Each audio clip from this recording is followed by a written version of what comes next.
ታዲያስ ጤና ይስጥልኝ የጤና ኬር ዩቲዩብ ቻናላችን ቤተሰቦች እንዴት ናችሁ? ደህና ናችሁ? እግዚአብሔር ይመስገን። ይሄ እጄ ላይ የምትመለከቱት ቴምር ነው።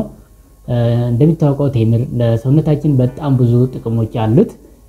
ብዙ ጊዜ ሰዎች በጾም ጊዜ ነው የሚያዘወትሩት ቴምርን የሚበሉት። በተለይ በእስልምና እምነት ተከታዮች በጾም ጊዜ ማታ ማታ ለፈጥር ይጠቀሙበታል። ነገር ግን ቴምርን አዘወትረን አልፎ አልፎ ብንጠቀም ለሰውነታችን በጣም ብዙ ጥቅሞች ይሰጡናል።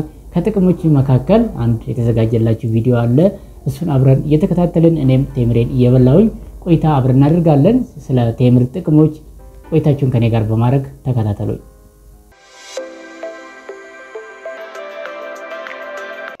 ቴምር እጅግ በጣም ለሰው ልጅ ጠቃሚ ከሚባሉ ነገሮች አንዱና ዋነኛው ነው።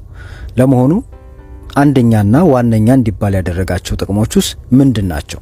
ዛሬ በዚህ ቪዲዮ ለእናንተ አጋራችኋለሁ።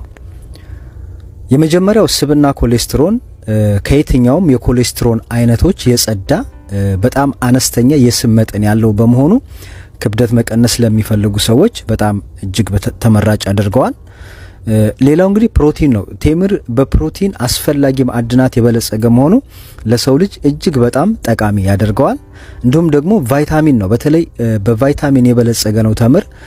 ከነዚህም ከቫይታሚኖች ውስጥ የመጀመሪያው B1 B2 B3 B5 A1 እና C እነዚህን ቫይታሚኖች በውስጡ አካቶ ያዘ በመሆኑ እጅግ በጣም ተመራጭ ያደርገዋል። እንዲሁም ደግሞ ኃይልና ጉልበት ነው። ቴምር ቀላል የማይባል የኃይል ክምችት ስላለው ንቁ በኃይል የተሞላን እንድንሆን ያስችለናል ማለት ነው። ሌላው ፖታሲየም እና ካልሲየም ነው። ቴምር የፖታሲየም ክምችቱ ከፍተኛ ነው። ይህም ደግሞ በልብ በሽታ እንዳንጠቃ አካላችን ውስጥ ያለውን የኮሌስትሮል መጠን እንዲቀንስ ይረዳናል።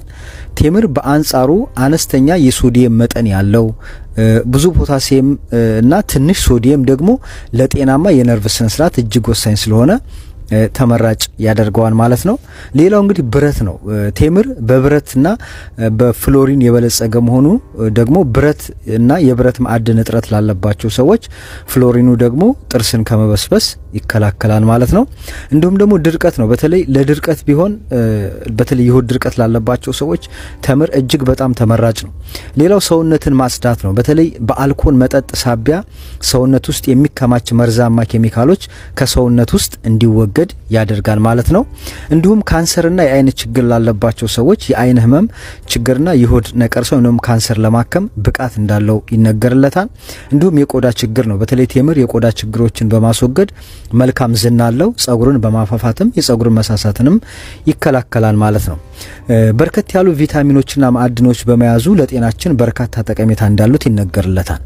ኃይል ሰጪ ፋይበር እንዲሁም ደግሞ ካልሲየም፣ አይረን፣ ፎስፎረስ፣ ሶዲየም፣ ፖታሲየም እና ማግኒዚየም እንዲሁም ደግሞ ዚንክ የመሳሰሉት ሚኔራሎች በቴምር ውስጥ የሚገኙ በመሆኑ ቴምርን ለጤናችን እጅግ በጣም ተመራጭ ያደርገዋል ማለት ነው። ስለዚህ ቴምርን አዘውትረን መመገብ ለጤናችን ከሚሰጠው ጠቀሜታዎች ውስጥ የመጀመሪያው የሆድ ድርቀትን ይከላከላል። ቴምር በባህሪው የማለስለስ ባህሪ ስላለው ምግብ በአንጀታችን ውስጥ በቀላሉ እንዲዘዋወር ወይንም ደግሞ እንዲንሸራሸር በማድረግ የሆድ ድርቀትን ለመከላከል በእጅጉ ይረዳናል። ለዚህም ይረዳ ዘንድ ደግሞ ቴምሩን በውሃ ውስጥ ዘፍዝፈን በማሳደር ጧት ላይ መመገብ ይኖርብናል ማለት ነው። ሌላው ለአጥንት ጤንነትና ጥንካሬ ነው ቴምር የሚሰጠን ፋይዳ ማለት ነው። በቴምር ውስጥ የሚገኙ ማዕድናት ለአጥንታችን ጥንካሬና ጤንነት እጅግ ጠቃሚ እንደሆኑ ይነገርላቸዋል። ቴምር እንደ ሲሊኒየም፣ ማንጋኒዝ፣ ኮፐርና ማግኒዚየም ማዕድናትን በውስጡ በመያዙ ለአጥንት ጤናማ እድገት እንዲኖር ያደርጋል ማለት ነው። ሌላው ደም ማነስን ይከላከላል። ቴምር ደም ማነስን በመከላከል ይታወቃል። ቴምር በውስጡ በያዘው ከፍተኛ የምግብ ማዕድናት ንጥረ ነገሮች ክምችት የደም ማነስ ችግር ላለባቸው ሰዎች እጅግ በጣም ጠቃሚ ነው ማለት ነው። ሌላው አለርጂን ይከላከላል። ቴምር ከሌሎች ለየት የሚያደርገው አለርጂን ለመከላከል የሚረዳን ሰልፈር ንጥረ ነገር በውስጡ በመያዙ ስለዚህም ቴምርን አዘውትረን የምንመገብ ሰዎች ለተለያዩ አይነት አለርጂዎች የመጋለጥ እድላችን እጅጉን እንዲቀንስ ያደርገዋል ማለት ነው። ሌላው ለነርቭ ጤንነት ነው። በተለይ ለነርቫችን በቴምር ውስጥ የሚገኙ ቪታሚኖች የተስተካከለና ጤናማ የነርቭ ስነ ስርዓት እንዲኖረን ስለሚያደርጉ ለጤናችን እጅግ በጣም ጠቃሚ ያደርገዋል ማለት ነው። ሌላው ለልብ ጤንነት ነው። በተለይ ቴምር ለልባችን ጤንነት በርካታ ጠቀሜታዎች ስላሉት ተመራጭ አድርገዋል። ቴምር የልብ ጤንነትን ይጎዳን የሚባለው የኮሌስትሮል መጠን የመቀነስ አቅም ስላለው ለድንገተኛ የልብ ህመም እንዳንጋለጥ በመርዳት ለልባችን ጤንነት እጅግ በጣም ጠቀሜታ አለው ማለት ነው። ሌላው ስንፈተ ወሲብን ይከላከላል። ጥናቶች እንደሚያመለክቱት ከሆነ ቴምር በውስጡ በያዘው ንጥረ ነገሮች አማካኝነት የሰዎች የወሲብ ፍላጎት ከፍ እንዲልና የወሲብ ፍራቻ ላለባቸው ሰዎች ደግሞ ድፍረትን እንዲያገኙ በማድረግ ስንፈተ ወሲብንም በመከላከል ያግዘናል ማለት ነው። ቴምር ሌላው በእርግዝናና ወሊድ ወቅት ተመራጭ ምግብ ነው።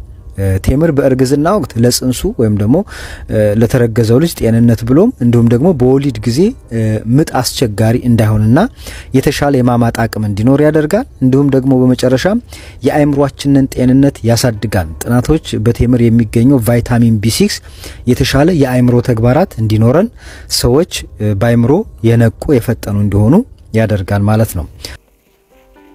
ታዲያ ይሄንን ይመስል ነበር። ቴምር በጣም ይመቻል፣ በጣም ይጥማል። በዛ ላይ ደግሞ ጥቅሙ ከዚህ የበለጠ ነውና አልፎ አልፎ ብትጠቀሙ ለጤንነታችሁ በጣም ጥቅም አለው። በተጨማሪ ለበሽታ መከላከል አቅማችሁ እንዲዳብር ያደርግላችኋል። ታማችሁ ለሕክምና ከምታወጡት ወጪ ይልቅ አልፎ አልፎ ጤናማ የሆነ ተፈጥሯዊ የሆነ ነገር እንደዚህ ብትጠቀሙ በጣም የተሻለ ነው የሚሆነውና በተለይ አሁን ወቅቱ ጾም ነው። ብዙ ሰው ጾም ላይ ውሎ ማታ ላይ ይሄንን ተወሰነ ቢጠቀም የተሻለ ነው የሚሆነው እላችኋለሁ። በተረፈ ለቻናላችን አዲስ ከሆናችሁ ቻናላችንን ሰብስክራይብ፣ ላይክ፣ ሼር በማድረግ እንደዚሁም ሐሳብ አስተያየታችሁን ስጡን። ሰላም ሁኑ። ቸር ሰንብቱ።